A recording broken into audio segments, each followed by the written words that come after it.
டைசனின் பேச்சு ரொம்பவே அதிகமாகிக் கொண்டிருக்கிறது. ஆனால் இப்பொழுதும் சக்திவேலின் முகத்தில் எந்த ஒரு மாற்றமும் தெரியவில்லை. அவர் இன்னமும் அமைதியாகவே இருக்கிறார். சக்திவேலின் செக்யூரிட்டியோ, சார், எனக்கு ஆர்டர் கொடுங்க. இவன் ரொம்ப ஓவரா பேசுறான். இவனை கொன்னுட்டுமா என்று கேட்டான். ஆனால் சக்திவேல் அவனை பார்த்து சிரித்துவிட்டு, கொஞ்ச நேரம் அமைதியா இரு என்று சொல்வது அமைதியாக பார்த்தார் என்று சொல்லிவிட்டு அமைதியாக பார்த்தார். இத்தனை வருடங்களாக அந்த செக்யூரிட்டி சக்திவேலோடு எல்லா நேரமும் இருப்பதால் அவரது ஒவ்வொரு அசைவிலும் அவர் என்ன சொல்ல நினைக்கிறார் என்பது அவனுக்கு மிக நன்றாக தெரியும். அதனால்தான் தன்னுடைய கோபத்தை கட்டுப்படுத்திக் கொண்டு அமைதியாக நின்று கொண்டிருந்தான் அந்த செக்யூரிட்டி. டைசன் இவ்வளவு கிண்டலாக பேசியும் சக்திவேலிடமிருந்து எந்த ஒரு பதிலும் வரவில்லை. அவர் அவனை அப்படி ஒருத்தன் தன்னிடம் பேசிக் கொண்டிருக்கிறான் என்று கூட சக்திவேல் அவனை கண்டுகொள்ளவில்லை. இதனால் டைசன் மிக மிக அதிருப்தி அடைந்தான். இந்த சோலே சொசைட்டில நான் எவ்வளவு பெரிய ஆள்னு உனக்கு தெரியுமா? நான் உன்கிட்ட தான் பேசிக்கிட்டு இருக்கேன். உனக்கு காது கேட்கலையாடா? கிழட்டு கிழவா என்று சக்திவேலை பார்த்து மிக சத்தமாக கேட்டான். அவன் அப்படி கேட்டதும் சரவணனுக்கு கோபம் கொப்பளித்தது. இருந்தாலும் அவன் தன்னுடைய அப்பாவின் முகத்தை பார்த்தான். அவர் அமைதியாக இருப்பதை பார்த்து இவர் ஏதோ ஒரு காரணத்துக்காக தான் அமைதியாக இருக்கிறார் என்பதை புரிந்து கொண்ட சரவணன் தன்னுடைய கோபத்தை திரும்பவும் கட்டுப்படுத்திக் கொண்டான். அந்த நேரத்தில் சரவணனின் காதுக்கு பக்கத்தில் ஒரு ஈ ஒன்று சுற்றி கொண்டிருப்பது போல அவனுக்கு காதுக்கு பக்கத்தில் அரிப்பு ஏற்பட்டது. அதனால் வேகமாக ஒரு கையால் தனது காதை லேசாக சொரிந்தான் சரவணன். திடீரென்ற ஸ்லாப் என்று சத்தம் கேட்டது. அடுத்த நொடி டைசன் நெற்றி பொட்டில் சுடப்பட்டு இரத்த வெள்ளத்தில் கீழே விழுந்து கிடந்தான். அங்கு நின்று கொண்டிருந்த அனைவரும் ஒரு நிமிடம் திகைத்து போனார்கள். சக்திவேல் தனக்கு பின்னால் நின்று கொண்டிருந்த செக்யூரிட்டியை திரும்பி பார்த்தார். சக்திவேல் அந்த நபரை பார்த்து, என்ன காரியம் பண்ணிட்ட? நான் அமைதியா தானே இருக்க சொன்னேன் என்று கேட்டார். சார், நீங்க எனக்கு ஆர்டர் தரவே இல்லை. ஆனா சரவணன் சார் எனக்கு ஆர்டர் கொடுத்தாரு. அதனாலதான் நான் அவனோட நெத்தி பொற்றியே சுட்டேன் என்று மிக சாதாரணமாக சொன்னான் அந்த செக்யூரிட்டி. அவனை பார்த்து சரவணன், என்ன சொல்றீங்க? நான் உங்களுக்கு ஆர்டர் கொடுத்தேனா? என்னோட காது பக்கத்துல ஒரு ஈ சுத்திட்டு இருந்துச்சு. அதே நான் ரொம்ப நேரம் டிஸ்டர்ப் பண்ணுச்சு. அதனால நான் அதை தரத்தனேன், அவ்வளவுதான் என்று நடப்பதையெல்லாம் புரிந்தும் புரியாதவனைப் போல தன் அப்பாவின் முன்பு நடித்துக் கொண்டிருந்தான் சரவணன். ஆமா, எனக்கு தெரியும் சார். அதனால்தான் அந்த ஈய ஒரே போடா போட்டேன் என்று சிரித்துக் கொண்டே சொன்னான் அந்த செக்யூரிட்டி. அதை பார்த்த சரவணனும் லேசாக சிரித்தபடி, சரி, ஓகேப்பா, விடுங்க. அவன் எப்படி இருந்தாலும் சாக வேண்டியவதான். இன்னைக்கு உங்களோட ஆளு ரொம்ப சரியான ஒரு வேலையை தான் பண்ணியிருக்கான் என்று சொன்னான் சரவணன். கொஞ்சம் நஞ்சம் பேசினா உனக்கு இது தேவைதான்டா என்று கீழே விழுந்து கிடந்த டைசனை பார்த்து சரவணன் சொல்லிவிட்டு சுற்றி இருந்த நபர்களை பார்த்து, இவ்வளவு நேரமா என்கிட்ட பேசிட்டு இருந்தவர் எதிர்பாராத விதமா செத்து போய் கிடக்கலாம். நாங்க இனிமே யார்கிட்ட பேசணும்? இவனுக்கு அடுத்து இந்த இடத்துல இன்சார்ஜா இருக்கிறது யாரு என்று சிரித்துக்கொண்டே தைரியமாக கேட்டான் சரவணன். அங்கே நின்று கொண்டிருந்தவர்கள் யாராலையுமே எதையுமே நம்ப முடியவில்லை. டைசன் இப்படி கண்ணமிக்கும் நொடிக்குள் செத்து மடிவான் என்று யாருமே நினைக்கவில்லை. சிவசக்திவேலின் ஆட்கள் எதையும் செய்ய துணிந்தவர்கள். இதற்கு மேல் அவர்களிடம் தேவையில்லாமல் பேசினால் தங்களுடைய உயிரையே இழக்க நேரிடும் என்று அங்கிருந்தவர்கள் புரிந்து கொண்டார்கள். என்ன ரவுடிசம் பண்றீங்களா என்று கேட்டபடி கோபமாக இந்த நேரத்தில் ஒரு நடுத்தர வயதுடைய நபர் அந்த அறையிலிருந்து வெளியே வந்தார். இப்போது வெளியே வந்த அந்த நபர்தான் பெஞ்சமின். அவரை சிவகுமாருக்கு மிக நன்றாகவே தெரியும். சிவகுமாரின் முன்னாள் மாணவன்தான் இந்த பெஞ்சமின். அந்த பெஞ்சமின் நேராக சிவகுமாருக்கு முன்னால் வந்து அவரை கேவலமாக பார்த்தபடி நக்கலாக ஒரு சிரிப்பு சிரித்தான். அந்த சிரிப்பிலேயே அவனுடைய குணம் மொத்தமும் வெளியே வந்தது. மிஸ்டர் சிவகுமார், நான் உங்களை திரும்பவும் பார்ப்பேன்னு நினைக்கல. அதுவும் இந்த சோலே சொசைட்டிக்கு நீங்க திரும்ப வருவீங்கன்னு நான் நினைச்சு கூட பார்க்கல. என்ன ஆச்சரியம்! நான் எப்படி வேலை செய்யறேன்னு நீங்க பார்க்க வந்தீங்களா, இல்ல திரும்பவும் இந்த சோலே சொசைட்டிக்குள்ள நுழையிறதுக்காக வந்தீங்களா என்று சிரித்துக்கொண்டே கேட்டான். அவனுடைய பேச்சிலும் ஆணவம் தெரிந்தது. சிட்டாடல்ல உள்ள நிறுவனங்கள் கூட கூட்டணி வச்சிருக்கிறது இந்த சோலே சொசைட்டியை உருவாக்க காரணமா இருந்ததே நீங்க தான். ஆனா இப்போ இது நீங்க ஏற்படுத்தின அந்த சோலே சொசைட்டி கிடையாது. இந்த சொசைட்டி வெளிநாட்டுல இருக்கிற ஒரு இன்வெஸ்டர் கையில இருக்கு. இதுக்கு மேல உங்களால இங்க எதையுமே பண்ண முடியாது. நீங்க ஒரு புத்திசாலி நபர் தான் சிட்டாடலுக்கு துரோகம் செஞ்சவங்கன்னு கேள்விப்பட்டேன். என்று சிவகுமாரை கோபம் ஊட்டும் விதமாக அந்த பெஞ்சமின் இப்பொழுது பேசிக் கொண்டிருந்தான். அதை கேட்டு சிவகுமாருக்கு உண்மையிலேயே கோபம் அதிகரித்தது. சிவகுமாருக்கு முன்னாடி சிறுவனாக இருந்து ஒரு காலத்தில் அவருடைய சிறந்த மாணவனாக இருந்தவன்தான் இந்த பெஞ்சமின். ஆனால் இப்பொழுது அவன் தன்னிடமே நக்கலாக பேசுவதை பார்த்து சிவகுமாருக்கு கோபமாக வந்தது. அந்த பெஞ்சமின் இப்படி சிவகுமாரை கோபப்படுத்தும் விதத்தில் பேசிக் கொண்டிருப்பதை பார்த்த சரவணன் அவனை பார்த்து, அப்படின்னா அது நீதானா? நீதான் இப்ப இந்த சோலே சொசைட்டியோட ஹெட்டா என்று கேட்டான். பின்பு, ஒருவேளை நீதான் இந்த இடத்தோட ஹெட்டா இருந்தா நான் கேட்கிற கேள்விக்கான பதில சொல்லு. வாக்குப்பதிவு பண்றப்போ இங்க என்ன நடந்துச்சுன்னு சொல்லு. நான் உனக்கு 3 நிமிஷம் டைம் தரேன். நீதானே இந்த இடத்தோட இன்சார்ஜ். அதனால என்கிட்ட மறைக்காம உண்மையை சொல்றதுதான் உனக்கு நல்லது. தெரியாதுன்னு மட்டும் சொல்லாத, அப்புறம் நான் உன்னையே உனக்கு யாருன்னு தெரியாம மாத்திருவேன் என்று சரவணன் அவனை மிரட்டுவதைப் போல சொல்லிவிட்டு பக்கத்தில் இருந்த ஒரு ஸ்டூலை இழுத்து அதை பெஞ்சமினின் முன்னால் போட்டு அதன் மேல் உட்கார்ந்தான். சரவணன் இப்பொழுது உட்கார்ந்திருந்த ஸ்டைலை பார்த்தால் அவன்தான் இந்த சோலே சொசைட்டியின் உண்மையான தலைவரை போல தோற்றமளித்தான். அதை பார்த்து கோபமான பெஞ்சமினோ, யாருடா நீ? என்னுடைய இடத்துக்கு வந்து என்னையே மிரட்டுறியா என்ற சரவணனை பார்த்து கோபமாக கேட்டான். அப்போது சரவணன் தனது செல்போனை எடுத்து நேரத்தை பார்த்துவிட்டு, இன்னும் 2 நிமிஷம் தான் இருக்கு. நீங்க கொஞ்சம் சீக்கிரமா சொன்னா நல்லா இருக்கும் மிஸ்டர் பெஞ்சமின் என்று சிரித்துக்கொண்டே கால் மீது கால் போட்டபடி கேட்டான் சரவணன். பெஞ்சமின் கோபத்துடன் சரவணனை பார்த்து, நீ இப்பவே இங்கிருந்து வெளியில போ. எனக்கு முன்னாடியே இப்படி தைரியமா உட்கார உனக்கு எவ்வளவு தைரியம்? உன்னை இங்க யார் வர சொன்னது?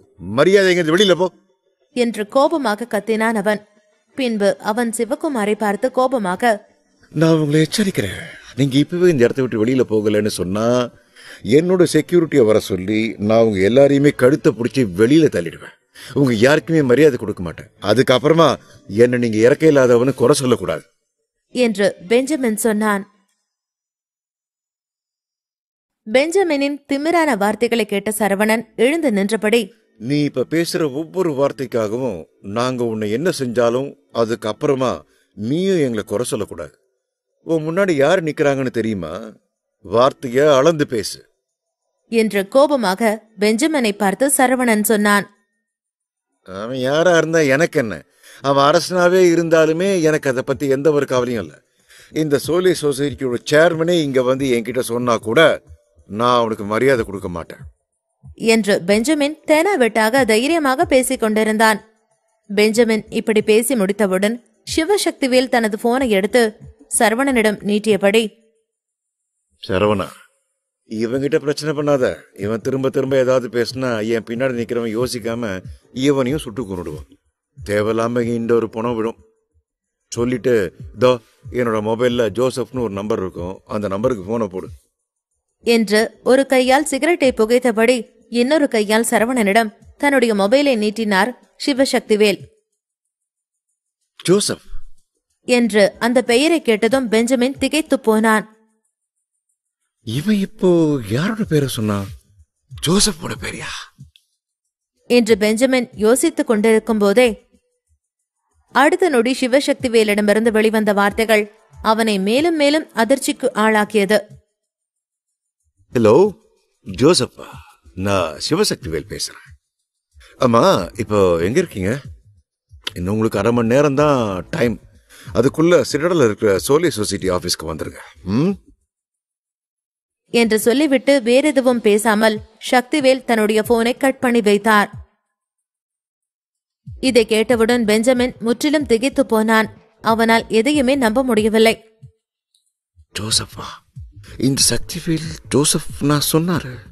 அவர் இந்த சோலே சொசைட்டியோட சேர்மன். அவர்கிட்ட இவர் எப்படி பேசினாரு என்று பெஞ்சமின் ஆச்சரியமாக பார்த்து கொண்டிருந்தான். இந்த சிவசக்திவேல் சேர்மன் கிட்ட எப்படி இவ்வளவு தைரியமா பேசினாரு?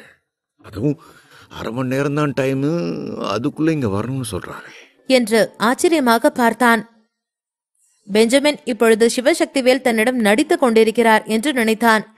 அதனால் அவன் சிவசக்திவேலை பார்த்து, உன்னை பத்தி பெருமையா பேசுறதுலயும் பொய் சொல்றதுலயும் நீ ரொம்ப ரொம்ப நல்லா தான் நடிக்கிற.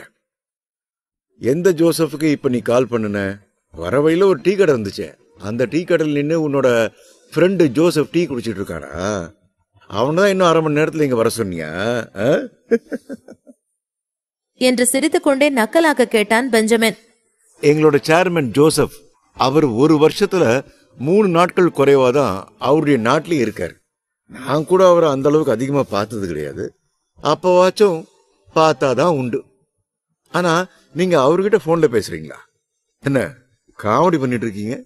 நீங்க சொல்றதெல்லாம் நம்பி நான் ஐயோ சார் வாங்க உட்காருங்க ஜூஸ் குடிக்கலாம் அப்படின்னு சொல்லுவேன்னு நினைச்சீங்களா? உங்க நடிப்பெல்லாம் இங்க செல்லாது.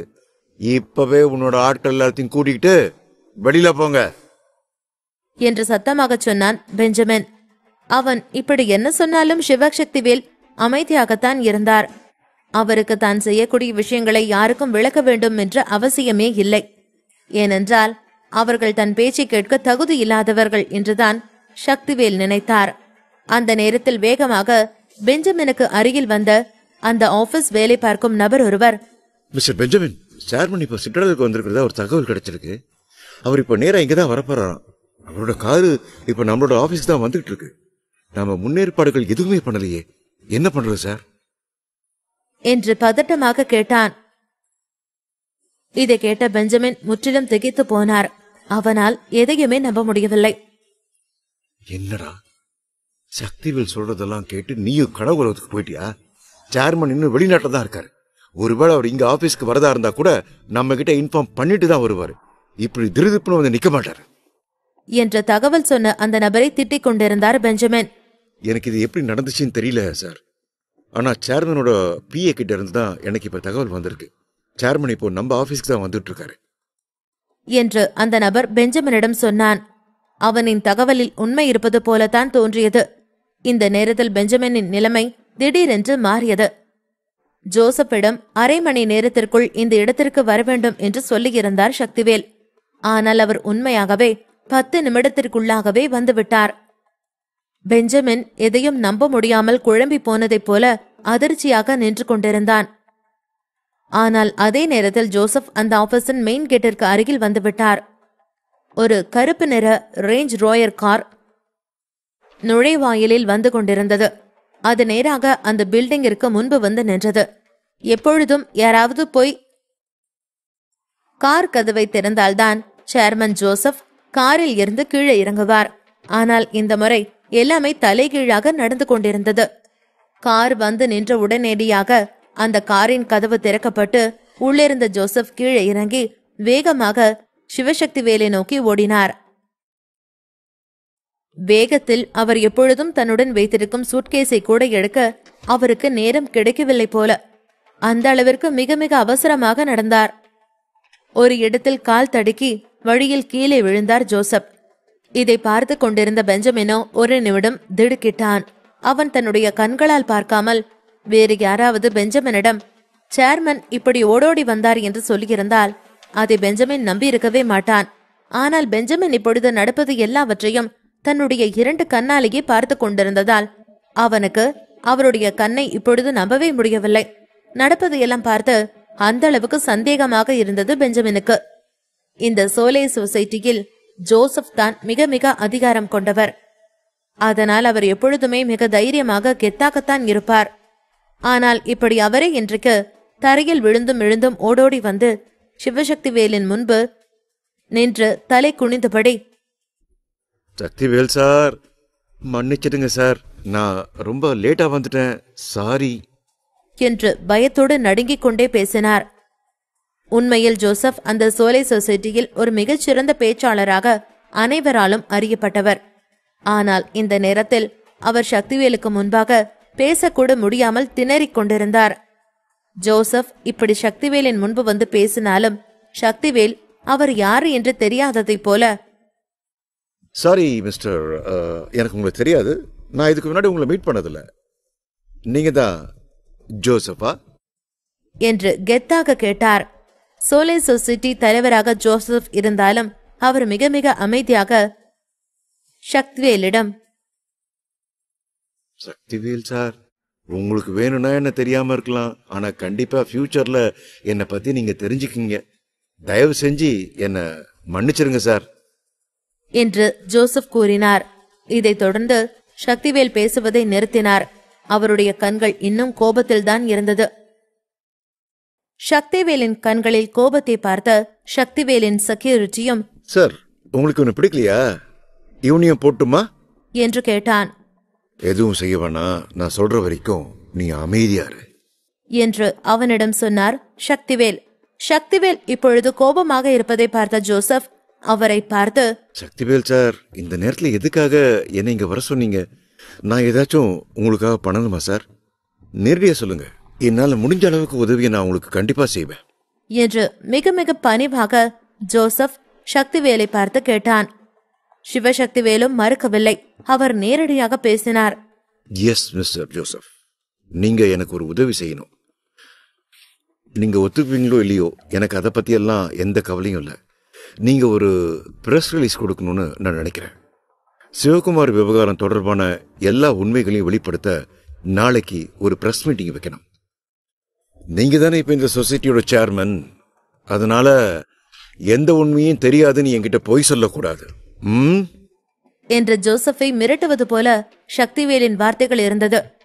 அந்த வார்த்தைகள் ஒவ்வொன்றும் துப்பாக்கியிலிருந்து வெளிவரும் தோட்டாக்களைப் போல மிக மிக சூடாக இருந்தது. இதை கேட்ட ஜோசப் முற்றிலும் திகைத்து போனார்.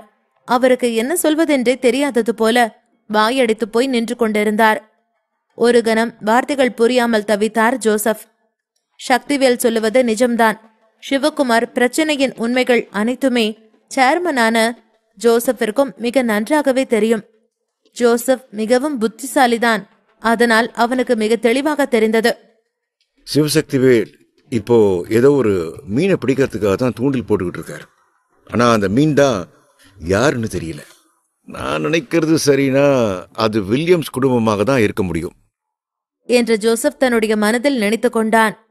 சக்திவேல் சார், நீங்க ஜோக் அடிக்கிறீங்கன்னு நான் நினைக்கிறேன் என்று ஜோசப் அவரை பார்த்து கேட்டார். அதற்கு சக்திவேலும், நான் எப்பவுமே என்ன பண்ணணும்னு நினைக்கிறேனோ அந்த விஷயங்களை ரொம்ப தெளிவா செய்வேன். எப்பவுமே என்னோட முடிவுக்கு பின்னாடி ஏதாச்சும் ஒரு காரணம் இருக்கும். அதனால நீ யோசிக்காம நான் என்ன சொல்றனோ அதை மட்டும் சரியா செய் என்று ஜோசப்புக்கு கட்டளை அளிப்பது போல சக்திவேல் பேசிக் கொண்டிருந்தார். ஆனா இது என்னால முடியாது மிஸ்டர் ஜோசப். எனக்கு இன்வெஸ்டர்ஸோட அனுமதி வேணும். நீங்க சொல்றீங்கன்னு என்னால எதையுமே செய்ய முடியாது சார் என்று ஜோசப் லேசாக தயக்கம் காட்டினார். என்று சக்திவேலின் செக்யூரிட்டி கேட்டார். சார், இந்த ஆளு ரொம்பவே முட்டாள்தனமா பேசிட்டு இருக்காரு. இவரு உயிரோட இருக்கணும்னு நீங்க விரும்புறீங்களா? அதற்கு சக்திவேலோ தன் கையை அசைத்து, கொஞ்சம் வெயிட் பண்ணு, அவன் என்ன பதில் சொல்றான்னு பார்க்கலாம் என்று சொன்னபடி ஜோசப்பின் மீது பார்வையை செலுத்தினார். ஜோசப் சிவசக்திவேலை பார்ப்பது இதுவே முதல் முறை என்றாலும் சக்திவேலின் தைரியத்தையும் அதிகாரத்தையும் பலத்தையும் அவனால் மிக நன்றாக உணர முடிந்தது. அவருடைய வார்த்தைகளிலும் செயல்களிலும் மிக மிக ஆதிக்கம் தெரிந்தது. உனக்கு மறுபடியும் ஒரு மனுஷனா மாறுறதுக்கு வாய்ப்பு தர என்று சக்திவேல் அவனை பார்த்து சொன்னார். இதை கேட்ட ஜோசப் அதிர்ச்சியாகி, மிஸ்டர் சக்திவேல், நீங்க சொல்றதுக்கு என்ன அர்த்தம் என்று கேட்டான். உனக்கு இன்னும் நான் என்ன சொல்லிட்டு இருக்கேன்னு அர்த்தம் புரியலையா? சிவகுமாருக்கு நடந்த அவமானத்துக்கெல்லாம் இன்னைக்கு ஒரு பதில் தெரிஞ்சே ஆகணும். இந்த சோலே சொசைட்டி ஒட்டுமொத்தமா சிவகுமார் நல்லவர்னு இந்த உலகத்துக்கு தெரிவிக்கிறோம். அவர் இழந்த அவருடைய மரியாதை எல்லாமே அவருக்கு திரும்பவும் கிடைக்கணும் என்று சக்திவேல் மிக மிக தைரியமாக சொன்னார். சிவசக்திவேல் தனது வார்த்தைகளை முடித்ததும் அதை கேட்டு சோலே சொசைட்டியில் இருந்தவர்கள் அனைவரும் திகைத்தனர். சக்திவேல் சொல்வது உண்மைதான். சிவகுமாரின் மீது எந்த ஒரு தவறும் கிடையாது என்பது அங்கிருந்த பெரும்பாலானவர்களுக்கு தெரியும். இந்த சோலே சொசைட்டி உருவாவதற்கு மூல காரணமே சிவகுமார் தான் என்பதும் தெரியும். இந்த சிட்டாடெல்லில் இருந்து ஒட்டுமொத்த ஆசியாவையே இணைக்கும் சங்கமாக இந்த சோலே சொசைட்டி இருந்தாலும் அது சைராக் சொசைட்டியை போல செல்வாக்கு உடையது இல்லை. சைராக் சொசைட்டிக்கு வெளிநாடுகளில் கூட செல்வாக்கு இருந்தது. மேலும் இன்றைக்கு மட்டும் சக்திவேல் சொல்வது போல செய்யாமல் இருந்தால் இதற்கு மேல் சோலே சொசைட்டி என்று ஒன்றே இருக்காது. அதை ஒட்டுமொத்தமாக அழித்து விடுவார் சக்திவேல். அவருடைய சக்தி மிக மிக பயங்கரமானது.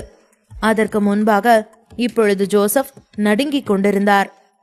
சக்திவேலை இந்த சிட்டாடெல்லில் அவ்வளவு பெரிதாக யாருக்கும் தெரியாமல் இருந்தாலும் வெளிநாடுகளில் சிவசக்திவேலின் மதிப்பு என்பது இந்த ஜோசப்புக்கு நன்றாகவே தெரியும். அதற்கர்த்தம் அவர் சொன்னதை அப்படியே செய்வார் என்றுதான் அர்த்தம். ஒரு குடும்பத்தை அழிக்க வேண்டும் என்று அந்த குடும்பத்தின் பெயரை மட்டும் சொன்னால் போதும்.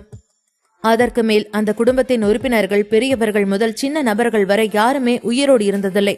ஒருவருடைய தொழிலை ஒட்டுமொத்தமாக பாழாக்க வேண்டும் என்று சக்திவேல் நினைத்தால் அதற்கு மேல் அவரை தாண்டி ஒருவனாலும் உயர முடியாது. இது ஜோசப்பிற்கு மிக நன்றாகவே தெரியும். நான் இப்ப என்ன பண்றது? உண்மை எல்லார்கிட்டையும் சொல்லணுமா, இல்லாட்டி சொல்லக்கூடாதா என்று யோசித்தபடி ஜோசப் தயங்கிக் கொண்டிருந்தார். இந்த நேரத்தில் சக்திவேலுக்கு சவால் விடும் அளவிற்கு தகுதி தனக்கு இல்லை என்பதில் இன்னும் அவர் தெளிவாக இருந்தார். உண்மையெல்லாம் சொல்லி ஜெயிலுக்கு போறியா, இல்ல எதுவுமே சொல்லாம இந்த உலகத்தை விட்டே போறியா? முடிவு உன்னோடது. உன்னோட விருப்பப்படியே நான் பண்றேன் என்று சக்திவேல் ஜோசப்பை நேரடியாக மிரட்டத் தொடங்கினார். ஜோசப் என்ன சொல்வது என்று தெரியாமல் பல்லை கடித்தபடி அதிர்ச்சியில் நடுங்கிக் கொண்டிருந்தார். அந்த நேரத்தில் திடீரென்று சோலை சொசைட்டியின் கட்டிடத்திற்கு வெளியே வரிசையாக ஒரு சில கார்கள் வந்து நின்று கொண்டிருந்தது. அங்கே திடீரென்று சலசலப்பு ஏற்பட்டது. அதற்கு காரணம் வில்லியம்ஸ் குடும்பத்தின் உறுப்பினர்கள் இப்போது வந்திருந்தார்கள். வில்லியம்ஸ் குடும்பத்தைச் சேர்ந்த பல நிபுணர்கள் மட்டுமல்ல, ஜிஷ்ணுவின் ஆட்களும் வந்திருந்தார்கள். சிவசக்திவேல், என்ன பண்ணிட்டு இருக்க? இது என்ன இடம் தெரியுமா? இந்த இடத்துக்கு கைப்பற்ற அளவுக்கு சக்தி வாய்ந்தவனா உன்னை நீயே நினைச்சுக்கிறியா? பட்ட பகலிய சட்டத்தை மீற உனக்கு எவ்வளவு தைரியம் இருக்கும் என்று வாசலில் வெளியே நின்றபடி ஜிஷ்ணு கேட்டான். பின்னாடி இருந்த ஜிஷ்ணுவின் குரல் ஒலித்தது. வெறும் குரலை வைத்தே அது ஜிஷ்ணுதான் என்பதை சக்திவேல் உணர்ந்து விட்டார். அவருடைய முகம் கோபத்தில் சிவக்க தொடங்கியது. ஏன், நான் அந்த அளவுக்கு சக்தி வாய்ந்தவனா இருக்க முடியாதுன்னு நீங்க நினைக்கிறீங்களா என்று ஒவ்வொருவரையும் பார்த்து கேட்டார் சக்திவேல். ஜிஷ்ணு ஜோசப் பெஞ்சமின், என்ன நினைக்கிறீங்க?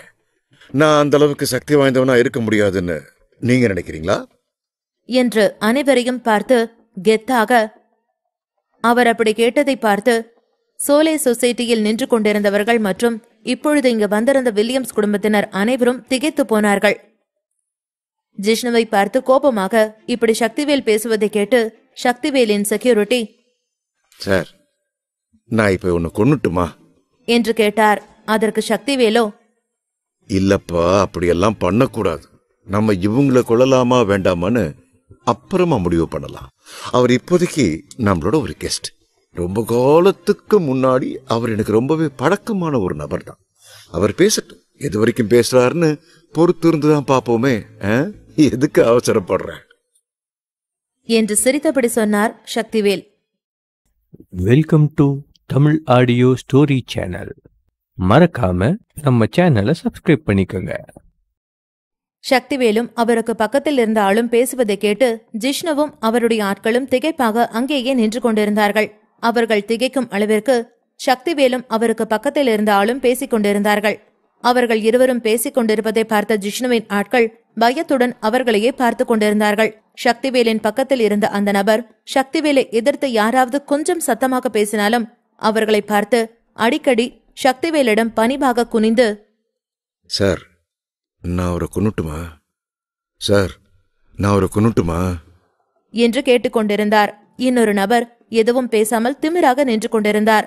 அந்த நபர் ஜிஷ்ணுவிடம் சக்திவேலை எதிர்த்து பேசியதை கேட்டு கோபமாக ஜிஷ்ணுவிடம், உங்களுக்கு என்ன தைரியம் இருந்தா எங்க சாரை பார்த்து அப்படி பேசுவேன்?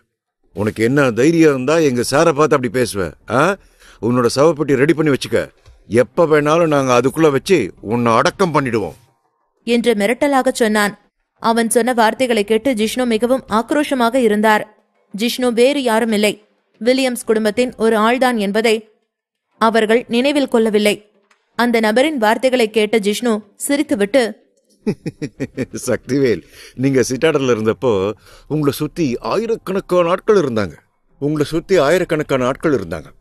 அதுவும் போக உங்களை சுத்தி இருக்கிற 500 மீட்டருக்கு வெளியாட்கள் யாரையுமே அனுமதிக்கல. வேலன் குடும்பத்தோட வாரிசு நீங்கன்றதுனால உங்களை பாதுகாக்க அத்தனை பேர் இருந்தாங்க. இப்போ அந்த வேலன் ஃபேமிலி எங்க போச்சு? நீங்க அதுல ஒரு ஆள் தானே. இது உங்க ஃபேமிலி தானே. நீங்க இப்போ கஷ்டப்படுறீங்களா என்ன? இல்ல பாவமா 2 கார்ட்ஸை மட்டும் உங்க சேஃப்டிக்காக உங்களுக்கு கூட கூட்டிட்டு வந்திருக்கீங்க, அப்படிதானே? உங்களை பார்க்கவே ரொம்ப பாவமா இருக்கு என்று இளக்காரமாக சொன்னான். இருந்தாலும் சக்திவேல் விஷ்ணுவின் வார்த்தைகளை கேட்டு கவலைப்படவோ கோபப்படவோ இல்லை. ஆனால் சக்திவேலின் பக்கத்தில் இருந்த அந்த நபர் அவசரமாக மறுபடியும் குனிந்து காதோரத்தில் ஏதோ ரகசியம் சொல்வது போல, சார், இதான் நல்ல நேரம்னு நினைக்கிறேன்.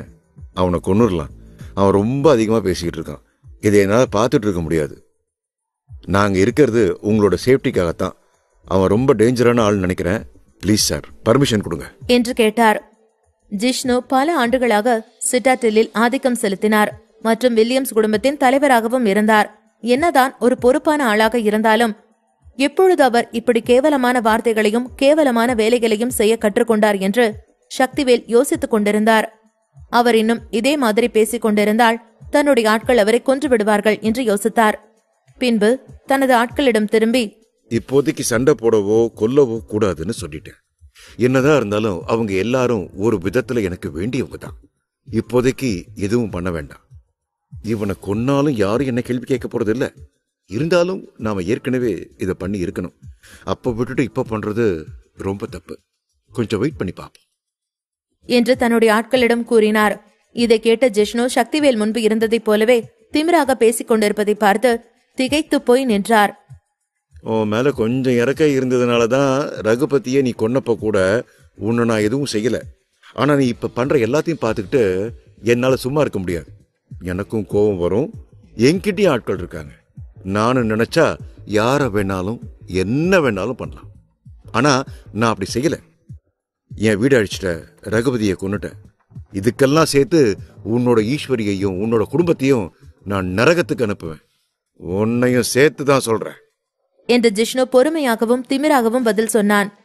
ஜிஷ்ணு சொன்னதை கேட்ட சக்திவேல் தன் கண்களை சுருக்கி ஜிஷ்ணுவை கோபமாக பார்த்தார். அவருடைய கண்களில் கோபமும் கொலைவெறியும் நன்றாக தெரிந்தது. அவருடைய கண்கள் கோபத்தில் சிவப்பு நிறமாக மாறியிருந்தது. இந்த நேரத்தில் அவருக்கு தன் முன் பேசிக் கொண்டிருக்கும் ஜிஷ்ணுவை துண்டு துண்டாக வெட்டி எறிய வேண்டும் போல இருந்தது. ஜிஷ்ணு சக்திவேலை மிரட்டி இருந்தால் கூட அவர் இவ்வளவு கோபப்பட்டிருக்க மாட்டார்.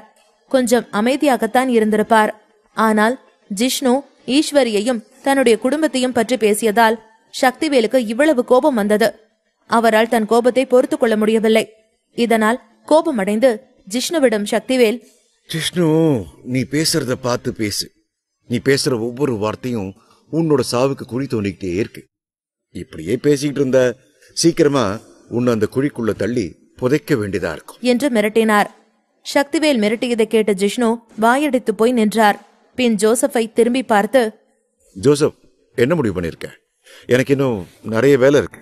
இங்கேயே இருந்து என்னோட மற்ற வேலையை பார்க்க முடியாது. உனக்கு நான் கொடுத்த நேரம் முடிஞ்சிருச்சு. நீ ஒரு புத்திசாலி தான், திறமையானவன் தான். நீ ஒரு ஆளா முடிவெடுக்கணும்னா எடு, இல்லைன்னா மற்ற விஷயங்களை நான் பார்த்துக்கிறேன். ஆனா நான் பண்ண போற விஷயத்த நீ துளி கூட எதிர்பார்த்திருக்க மாட்டேன். அதை உன்னால தாங்கிக்க முடியுமான்னு கூட எனக்கு தெரியல. மனசை தேதிக்கா என்று மெடுக்காக சொன்னார். சக்திவேல் சொன்னதை கேட்ட ஜோசப் அதிர்ச்சியில் திகைத்து போய் நின்றார். அவரால் கண்களில் இருக்கும் பயத்தை வெளிக்காட்டாமல் இருக்க முடியவில்லை. அவருடைய கைகள் கூட பயத்தில் நடுங்கிக் கொண்டிருந்தது. அதே நடுக்கத்துடன் சக்திவேலை பார்த்து, சார், நான் இந்த சொசைட்டியோட தலைவரா இருந்தாலும் எல்லா முடிவையும் நான் தனியா எடுக்க முடியாது. அங்க இருக்கிற மெம்பர்ஸ் கிட்ட கேட்டுதான் நான் முடிவு பண்ண முடியும். நான் சொன்னா கூட யாரும் கேட்பாங்களான்னு தெரியல. ஆனா என்னால முடிஞ்ச அளவுக்கு நான் பேசி பார்க்கறேன் சார். கண்டிப்பா இதுக்கு உங்களுக்கு சாதகமான பதில சொல்றேன். என்னையும் எதுவும் பண்ணிடாதீங்க. நான் திரும்பி அங்க போனாதான் அவங்க கிட்ட பேச முடியும். தயவு செஞ்சு கொஞ்சம் புரிஞ்சுங்க சார். எனக்கு இன்னும் கொஞ்சம் டைம் கொடுங்க என்று தன்னுடைய குரலை தாழ்த்தி சக்திவேலிடம் கெஞ்சி கேட்டுக்கொண்டிருந்தார். ஜோசப் சக்திவேலிடம் பேசி முடித்த பின்பு சக்திவேல் தனது பக்கத்தில் இருந்த நபரை பார்த்து, முடிச்சிரு என்று சொன்னார். சக்திவேலின் வார்த்தைகளை கேட்ட ஜோசப் பயத்தில் மறுபடியும் நடுங்க ஆரம்பித்தார். அவருடைய ஒரு வார்த்தை ஜோசப்பை இதயத்தை நொறுக்கும் அளவிற்கு மிரட்டியது. ஜோசப்புடைய உடல் முழுவதும் நடுங்கியது. சக்திவேல் பேசி முடித்தவுடன் அவருடைய பக்கத்தில் இருந்த நபர் தன்னுடைய பாக்கெட்டில் இருந்து ஒரு போனை எடுத்தார். அதில் வெளிநாட்டில் இருந்த ஒரு நபருக்கு டயல் செய்தார். சக்திவேலின் பேச்சும் சக்திவேலின் ஆட்களின் செயலும் ஜோசப்புக்கு மேலும் மேலும் பயத்தை கூட்டியது. ஜோசப் எவ்வளவுதான் திறமையாக பேசி தட்டி கழிக்க நினைத்தாலும் சக்திவேல் அதை ஏற்றுக்கொள்வது போல தெரியவில்லை. இவர் எவ்வளவு பெரிய சொசைட்டியின் தலைவராக இருந்தாலும் அவருடைய பேச்சு சக்திவேலிடம் எடுபடவில்லை. அவருடைய முழு அதிகாரமும் அந்த இடத்தில் பயனில்லாமல் இருந்தது. ஜோசப் தன்னுடைய சொசைட்டி தனது கட்டுப்பாட்டில் இருந்த நாட்களில் அதனால் கிடைக்கும் மரியாதையையும் வருமானத்தையும் அனுபவித்து மகிழ்ந்தார். ஆனால் அவருக்கு தன்னுடைய சொசைட்டி இந்த நிலையில் வந்து நிற்கும் என்று என்னாலும் நினைத்ததில்லை. சக்திவேல் சோலை சொசைட்டியை அழிக்க நினைத்தால் சிறு துரும்பும் மிஞ்சாதபடி அழித்து விடுவார். தப்பிப்பதற்கு கொஞ்சம் கூட அவர்களுக்கு இடம் இருக்காது என்று ஜோசப் நினைத்துக் கொண்டிருந்தார். தென்கிழக்கு ஆசியாவில் சோலே சொசைட்டி இருக்கக்கூடாது என்று சக்திவேல் நினைத்தால் சக்திவேலின் ஒரு அழைப்பு அந்த முழு சொசைட்டியும் அழித்துவிடும். இதையெல்லாம் நினைத்து ஜோசப் மனதிற்குள் புழுங்கிக் கொண்டிருந்தார். இங்கு நடக்கும் எல்லா காட்சிகளையும் சக்திவேலின் வார்த்தைகளையும் கேட்ட ஜிஷ்ணுவிற்கு அதிர்ச்சியிலும் பயத்திலும் அவருக்கு மயக்கமே வருவது போல இருந்தது. சக்திவேல் ஒரே ஒரு நபரை மட்டுமே தன்னுடன் அழைத்து வந்திருந்தார். ஆனால் அந்த நபருக்கு அவ்வளவு வலுவும் வேகமும் இருக்கிறதா என்று எல்லோரும் யோசித்துக் கொண்டிருந்தார்கள். ஜோசப் தயங்கிக் கொண்டே நடுங்கிய குரலுடன், மிஸ்டர் சக்திவேல், நான் இப்போ இன்னைக்கு போறேன். விடியும் போது எல்லா பத்திரிகைக்காரங்களையும் கூப்பிட்டு மீட்டிங் போட்டு கண்டிப்பா பேசுறேன். அன்னைக்கு நடந்ததுக்கும் எனக்கும் எந்த சம்பந்தமும் இல்லை. அப்படின்னாலும் நிறைய விஷயங்களை பத்தி நான் கேள்விப்பட்டிருக்கேன். அது எல்லாத்தையும் நான் அவங்க முன்னாடி சொல்றேன். நான் உங்களுக்கு கண்டிப்பா நல்ல விஷயத்தை தான் சொல்லுவேன். நீங்க உறுதியா என்னை நம்பலாம். நான் கண்டிப்பா பொய் சொல்ல மாட்டேன். என்னால முடிஞ்ச விஷயத்த நான் பண்றேன். ப்ளீஸ் ஹெல்ப் பண்ணுங்க. என்னை இங்க இருந்து போக மட்டும் விடுங்க என்று ஜோசப் தன் நெற்றியில் வழிந்த வியர்வையை துடைத்துக் கொண்டே சொன்னார். சக்திவேலிடம் இதை சொல்வதற்கு முன் ஜோசப்பின் மனதில் முன்பு நடந்த பல தகவல்கள் ஞாபகத்திற்கு வந்தது. இது எல்லாவற்றையும் யோசித்து பார்த்து அவர் இந்த முடிவுக்கு வந்திருந்தார். அவர் உண்மையை சொன்னால் அவர் அந்த சோலை சொசைட்டிக்கும் அதில் இருக்கும் மற்ற மெம்பர்ஸுக்கும் எதிரியாக மாறக்கூடும். ஆனால் இதை செய்யவில்லை என்றால் சக்திவேலுக்கு எதிரியாகி விடுவார். அவர் இந்த முடிவை எடுக்க வேண்டும் என்று நினைக்கவில்லை. ஆனால் இந்த முடிவைத்தான் எடுக்க வேண்டும் என்ற நிர்பந்தத்திற்கு தள்ளப்பட்டார். ஜோசப் சொன்னதை கேட்டு சக்திவேல் மற்றவங்க சொன்னப்ப நான் நம்பல. இப்ப நம்புறேன். நீ உண்மையாவே புத்திசாலியான ஆள் தான். தெளிவான முடிவை தான் எடுத்திருக்க. பட் நீ சொன்னதுல ஏதாவது மாறுச்சுன்னா நீயும் இருக்க மாட்ட, உன்னோட அந்த சொசைட்டியும் இருக்காது என்று ஓரக்கண்ணால் பார்த்தபடி சொன்னார். சக்திவேல் சொல்லி முடித்ததும் பக்கத்தில் இருந்த நபர் அவரை பார்த்து, சார், அவர் அப்போ சொல்ல வேணாமா? என்னோட கணக்கு முழுசா வர்றதுக்கு இன்னும் ஒரு ஆள் வேணும். இவரையும் நான் கொன்னுட்டா அது முழுசா வந்திருக்கோம் என்று சோகமான குரலில் சொன்னார். அவர் சொன்னதை கேட்டு சக்திவேல் சிரித்துக்கொண்டு, கொஞ்சம் வெயிட் பண்ணு, நாளைக்கு மார்னிங் வரைக்கும் பார்ப்போம். அந்த ஜோசப் சொன்ன மாதிரி செய்யலனா நாளைக்கு உன்னோட கணக்க நீ எதிர்பார்த்ததை விட அதிகமாவே இருக்கும் என்று சொல்லி சிரித்தார். மறுநாள் காலை வரை அவர்கள் சோலை சொசைட்டியில் நடக்கும் பிரஸ் மீட்டிற்காகவும் அதில் ஜோசப் சொல்ல போகும் விஷயத்திற்கு அனைவரும் காத்திருந்தனர். அந்த இடத்தில் பிரஸ் மீட் அரேஞ்ச் செய்யப்பட்டு அந்த சொசைட்டியின் மெம்பர்களும் சிவகுமாரும் மற்ற ஆட்களும் அங்கு அமைதியாக உட்கார்ந்திருந்தார்கள். அந்த சொசைட்டியின் தலைவர் ஜோசப் அங்கு பத்திரிகையாளர்களை கூப்பிட்டு சில வருடங்களுக்கு முன் நடந்த விஷயங்களை சொல்லப் போகிறார் என்பதை அவர்களால் நம்ப முடியவில்லை. மேலும் அவர் பத்திரிகையாளர்களிடம் அவருக்கு தெரிந்த எல்லா விஷயங்களையும் சொல்லி சமரசம் செய்து கொண்ட பின் அவர் நிம்மதியடைந்தார். பின் அவர் ஒரு நிம்மதியான உணர்வோடு அங்கே ஓரமாக அமர்ந்திருந்த சிவகுமாரை நோக்கி நடந்து திடீரென்று அவர் முன்பு மண்டியிட்டார். நிலம் நடுங்கும் குரலில், மிஸ்டர் சிவகுமார், அந்த நேரத்துல இந்த டீம் ரொம்ப பெருசா இருந்துச்சு. பல மக்கள் நன்மைகளால கண்மூடித்தனமா இருந்தாங்க. எனக்கு உண்மை தெரிஞ்சாலும் எனக்கு அதை வெளியே சொல்ல தைரியம் இல்லை. அதை நான் என்னோட சுயநலத்துக்காகவும் சொல்லாம மறைச்சிட்டேன். அப்போதைக்கு இருந்த நிலைமையில அதையெல்லாம் நான் வெளியில சொல்ல வாய்ப்பு கிடைச்சாலும் நான் சொல்லியிருக்க முடியாது. இந்த உலகத்திலேயே நான் அதிகமா மதிக்கிறது நீங்களும் மிஸ்டர் சாமும் தான். இன்னைக்கு உங்களுக்கு வந்த பிரச்சனைக்கு நான் முடிவு கட்டிட்டேன் சார். இனி நீங்க உங்க வாழ்க்கையில நிம்மதியா இருக்கலாம். உங்க மேல இருந்த கரையெல்லாம் நான் இன்னைக்கு தொடச்சிட்டேன். உங்களை துரோகின்னு சொல்லி ஒதுக்கி வச்சவங்களுக்கு நான் இன்னைக்கு நீங்க யாருன்னு சொல்லிட்டேன். கண்டிப்பா நம்ம சக்திவேல் சாருக்கு தான் தேங்க்ஸ் சொல்லணும். அவர் இல்லைன்னா இது எதுவுமே நடந்திருக்காது என்று சொல்லி முடிக்க அங்கிருந்த மொத்த சோலை சொசைட்டியும் திகைத்து போனது. குறிப்பாக அப்போது நடந்த சம்பவத்தின் உண்மை தெரிந்த ஒரு சிலர், ஜோசப் ஏதாவது சொன்னால் தலைவர் பதவியில் தொடர முடியாது என்றும் இந்த விவகாரம் குறித்து வெளியில் செய்தியாளர் சந்திப்பு நடத்தப் போவதாகவும் யாரிடமும் குறிப்பிடவில்லை என்றும் தங்களுக்குள் பேசிக் கொண்டனர். சக்திவேலால் இதை செய்யக்கூடிய அளவிற்கு திறன் இருந்ததா என்றும் சிலர் யோசித்துக் கொண்டிருந்தார்கள்.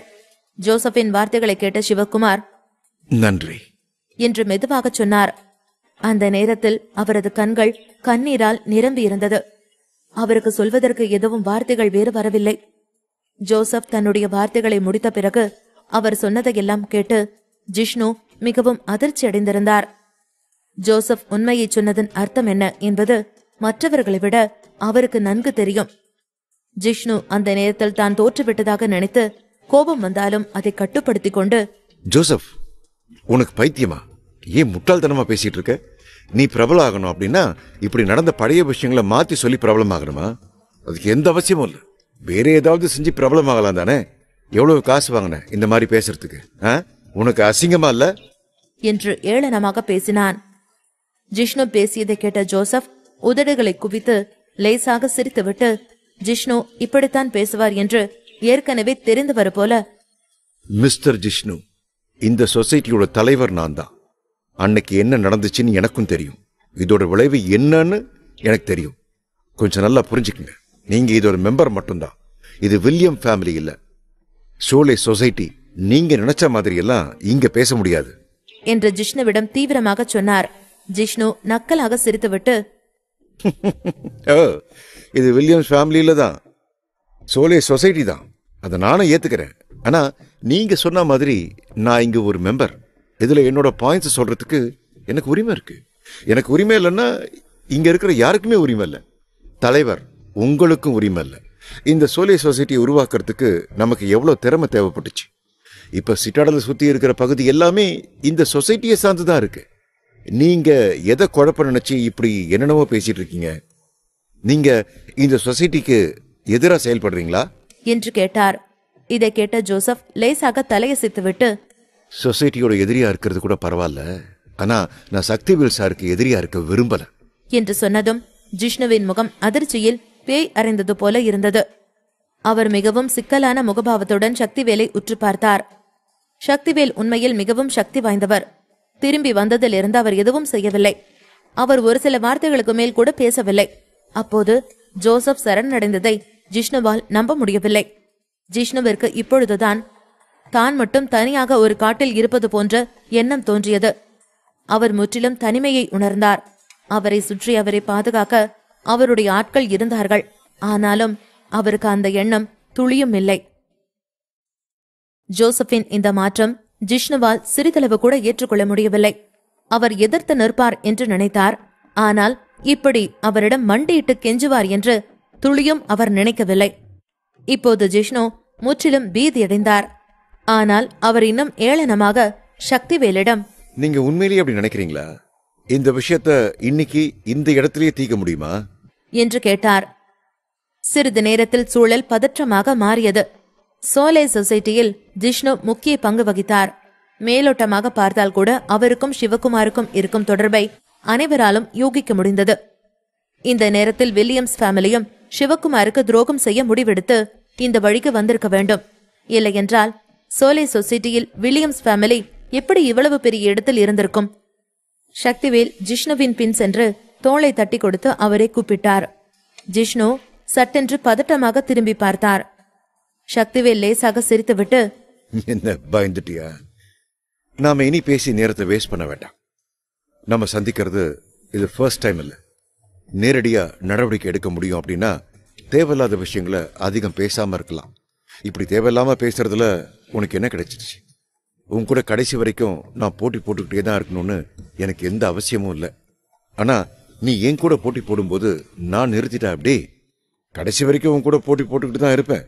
நான் பாதியிலேயே என்னோட விளையாட்டை நிறுத்திட்டா என்னோட கடைசி பெயர் வேலனுக்கு பதிலா வில்லியம்னு சேர்த்துக்கிறேன்.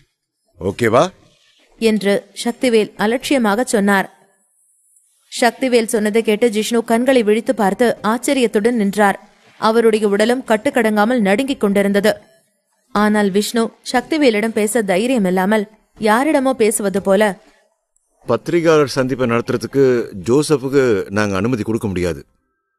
இன்னும் எதுக்காக காத்துட்டு இருக்கீங்க?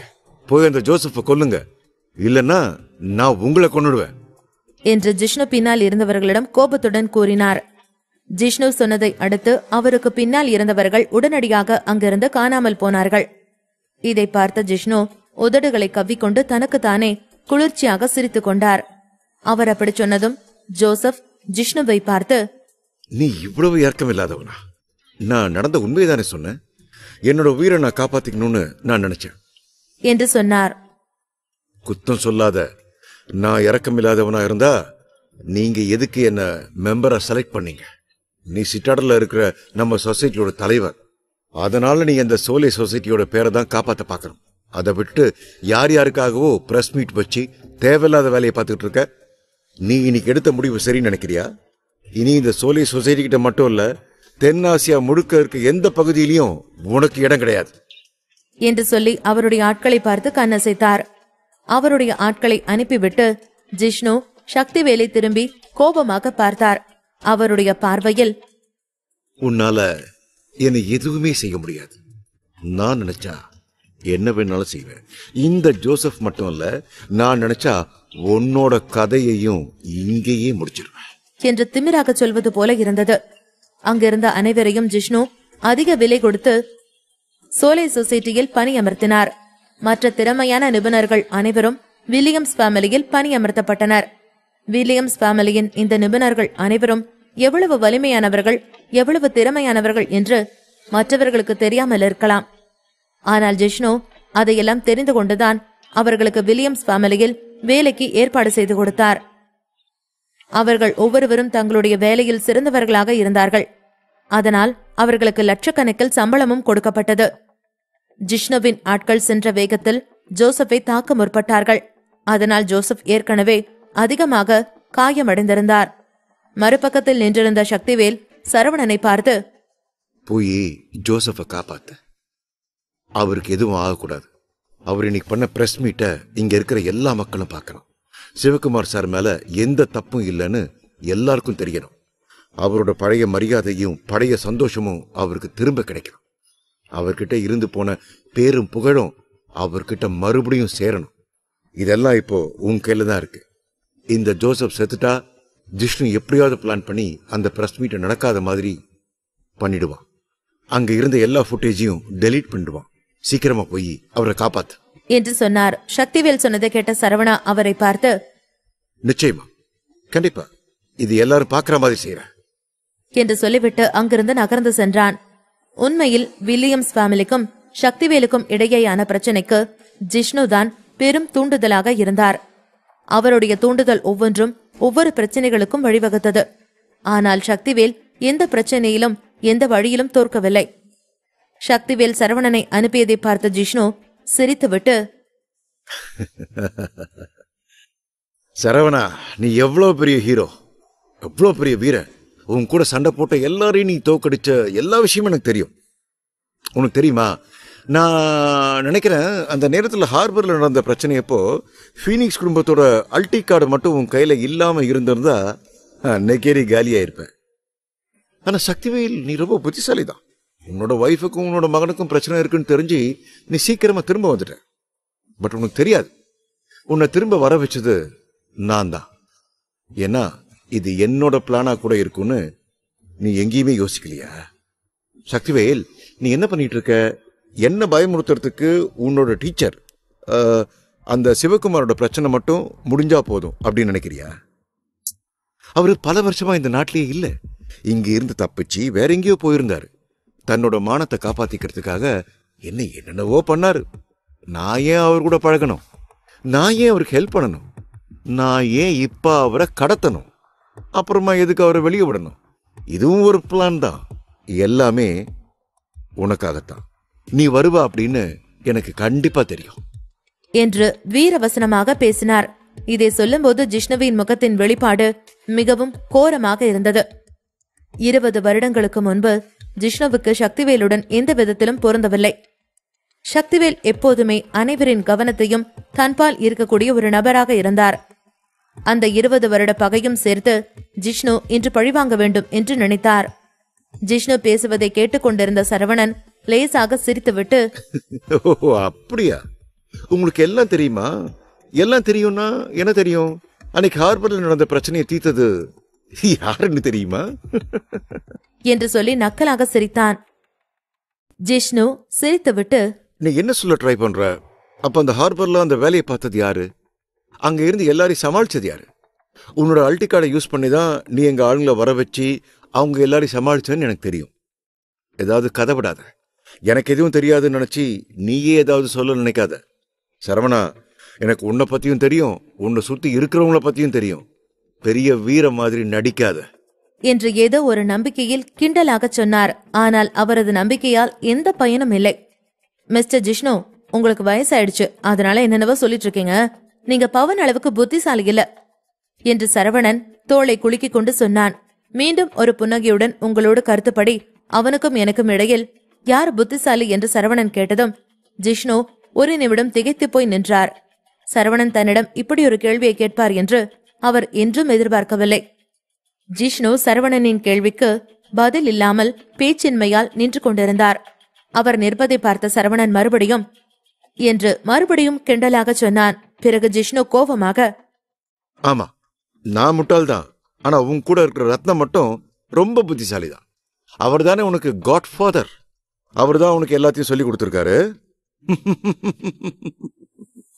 என்று சொல்லிவிட்டு சத்தமாக சிரித்தான். ஜிஷ்ணு ரத்தினத்தை பற்றி பேசுவதை பார்த்து சரவணன் முகம் சுழித்தான். பின் ஜிஷ்ணுவை பார்த்து, அவரை பத்தி நாம கேட்கவே வேணாம். அவர் உண்மையிலேயே ஒரு அறிவாளிதான். அவரை மாதிரி ஒரு மனுஷனை நான் பார்த்ததே இல்லை. நீங்க அவரோட கால் தூசிக்கு கூட ஈக்குவல் ஆக மாட்டீங்க. ரத்னம் எனக்கு எல்லாத்தையும் சொல்லி கொடுத்தாருன்னு சொன்னீங்க. அது உண்மைதான். அவர் சொல்லிதான் நான் எந்த காரணமும் இல்லாம சுப்பீரியர் அல்டி கார்டை யூஸ் பண்ணேன்னு நீங்க நினைக்கிறீங்களா என்று கேட்டான். சரவணனின் இந்த திடீர் பதிலை கேட்டவுடன் ஜிஷ்ணுவின் உடல் முழுவதுமாக சிலிர்த்தது. அவன் தன்னை இப்படி இழிவாக பேசுவான் என்று ஜிஷ்ணு நினைத்து கூட பார்க்கவில்லை. தன்னுடைய கண்களால் சரவணனை திகிலுடன் பார்த்து கொண்டிருந்தார். பின் அவனை பார்த்து, சரவணா, இதுதான் உன்னோட திட்டமா? நீயும் புதுசா வேஷம் போட ஆரம்பிச்சிட்டியா? எப்ப இருந்து இப்படி எல்லாம் பேச ஆரம்பிச்ச? உன்னோட அப்பா அந்த சக்திவேல் இன்னும் ஃபீனிக்ஸ் குடும்பத்துல தானே இருக்காரு. அதனால அவரோட பவரை யூஸ் பண்ணி அவர் என்ன வேணாலும் பண்ணலாம். ஆனா நீ அந்த குடும்பத்தோட ஒரு ஆளா இல்ல. அதனால நீ கொஞ்சம் அடக்கியே வாசிக்கலாம். உனக்கு யாராவது நீ அந்த குடும்பத்தோட ஒரு ஆள்னு சொன்னாங்களா? அந்த உரிமை உனக்கு எப்ப கிடைச்சது? என்று மறுபடியும் சரவணனை புண்படும்படி சொல்லி கிண்டலாக சிரித்தார். ஜிஷ்ணு இப்படி சொன்னதை கேட்டவுடன் சரவணன் கோபமாக, அதை நீங்க முடிவு செய்யக்கூடாது. யாரு முடிவு பண்ணணுமோ அவங்க பண்ணட்டும். நான் எந்த குடும்பத்தை சேர்ந்தவனா இருந்தா உங்களுக்கு என்ன? உங்களுக்கு எனக்கும் என்ன சம்பந்தம் என்று மறுபடியும் கோபமாக சொன்னான். திடீரென சோலை சொசைட்டி கட்டிடத்திற்கு வெளியே சண்டை போடும் சத்தம் கேட்டது. சத்தம் கேட்டதும் ஜிஷ்ணுவின் உச்சந்தலை பயத்தில் மரத்து போனது. ஜிஷ்ணுவின் ஆட்கள் பலமானவர்கள்தான். வில்லியம்ஸ் ஃபேமிலியின் சிறந்த மேய்காப்பாளர்கள்தான். ஆனால் இந்த சண்டை சரவணனின் ஆட்களின் தரத்தை குறித்தது. அந்த சண்டையில் ஜிஷ்ணுவின் ஆட்கள் ஒவ்வொருவராக பறந்து வந்து ஜிஷ்ணுவின் காலடியில் விழுந்து கொண்டிருந்தார்கள். சரவணனின் ஆட்கள் எங்கும் எதிலுமே தோற்றதில்லை. அதனால் ஜிஷ்ணுவின் உடல் இதை பார்த்து நடுங்கத் தொடங்கியது. அவருடைய கண்களில் மரண பயமும் தெரிய தொடங்கியது. அவர் வேகமாக அவர்களை பார்த்து, என்னது, இதுக்கு வாய்ப்பே இல்லை என்று சொல்லிவிட்டு வெளியில் வந்து பார்த்தார். அவருடைய ஆட்கள் அனைவரும் சரவணனின் ஆட்களிடம் அடியும் உதையும் வாங்கிக் கொண்டிருந்தார்கள். அங்கிருந்து திரும்பி சக்திவேலை பார்த்து, சக்திவேல், நீயும் சரவணனும் என்ன நினைச்சிட்டு இருக்கீங்க? என்னை இங்கேயே கொண்டுடலாம்னு நினைச்சிட்டு இருக்கீங்களா? அதுக்கு தானே பிளான் பண்ணி இங்க வந்திருக்கீங்க. என்னை கொல்றதுக்கு நீங்க 2 பேரும் தகுதியானவங்கன்னு நினைச்சிட்டு இருக்கீங்களா? என்ன உங்களால அவ்வளவு சீக்கிரமா கொண்டுட முடியாது என்று லேசான சிரிப்புடன் நக்கலாக சொன்னார். நான் வில்லியம்ஸ் ஃபேமிலியை சேர்ந்தவன். இப்போதைக்கு நான் சிரிச்சுக்கிட்டே பேசுறதுனால நான் சும்மா சொல்றேன்னு நினைச்சிடாதீங்க. உண்மையை சொல்றேன். என்ன உங்களால எதுவும் செய்ய முடியாது. ஆனா நான் நினைச்சா உங்களை என்ன வேணாலும் பண்ணலாம் என்று ஜிஷ்ணு ஒரு சக்தி வாய்ந்த குரலில் சொல்லி முடித்தார். இதுவரை சரவணன் முன் சாதாரணமாக பேசிக் கொண்டிருந்த ஜிஷ்ணுவின் பார்வை இப்பொழுது வேறு மாதிரியாக மாறியது.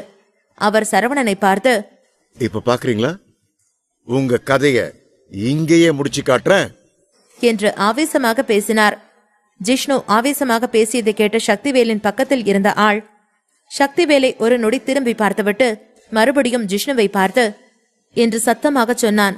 சக்திவேலின் அந்த ஆள் சொன்னதை கேட்டு சக்திவேல் ஜிஷ்ணுவின் பக்கம் மெதுவாக நடந்து வந்து, கவலைப்படாத ஜிஷ்ணு, உண்மையிலேயே நீ என் மேல ரொம்ப கோவத்துல இருக்கன்னு உன்னோட வார்த்தையிலேயே எனக்கு தெரியுது.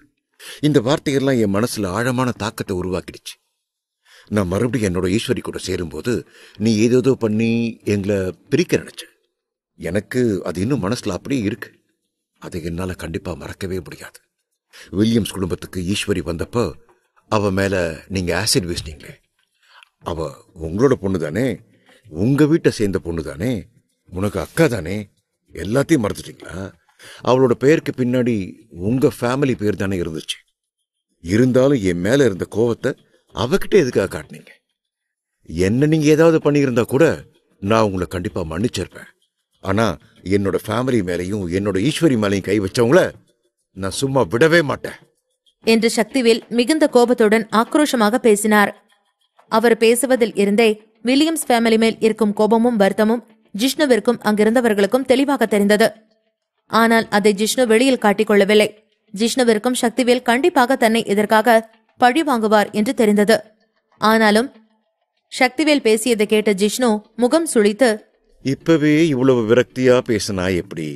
இன்னும் கொஞ்சம் கொஞ்சமா உன்னை கஷ்டப்படுத்துவேன், படுத்திக்கிட்டே இருப்பேன் என்று ஜிஷ்ணுவும் ஆவேசமாக பேசினார். ஜிஷ்ணு பேசியதை கேட்ட சக்திவேல் சத்தமாக சிரித்தார். இதற்கிடையில் ஜிஷ்ணுவின் போன் ஒலிக்க ஆரம்பித்தது. பின் சிரித்துக் கொண்டே ஜிஷ்ணுவை பார்த்து, எடுங்க, போன் எடுத்து பேசுங்க, எல்லாம் நல்ல நியூஸ் தான் என்று மறுபடியும் கேள்வியாக சொன்னார் சக்திவேல்.